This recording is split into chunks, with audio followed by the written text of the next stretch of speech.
પણ આ તો ભોળાનાથ છે. દેવતાઓ પાસેથી કટોરો છે લઈ લીધો. મા પાર્વતી સામે જોવે. પાર્વતીજીએ કહ્યું કે પીવું ન પીવું એ તમારી ઈચ્છા છે પ્રભુ. હું તમને હાઈ ન પાડું અને હું તમને નાઈ ન પાડું.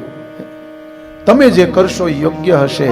અને ત્યારે ભગવાન ભોળાનાથે એ કટોરો જે ઝેરનો હતો ને એ ઝેર છે ને એ પીધું, પણ એને પેટમાં ઉદરમાં ઉતાર્યું નથી, એને કંઠમાં લાખ્યું છે.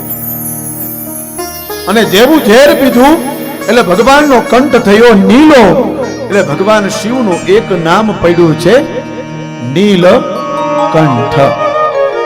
બોલીએ શ્રી નીલકંઠ મહાદેવ કી જય.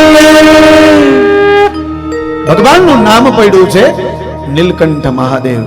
આમાં આટલા લોકો બેઠા છે, નીલકંઠ મહાદેવના દર્શન કોને કર્યા છે? કેટલા જણાએ કર્યા છે? Very good. 10-15% લોકોએ કર્યા છે.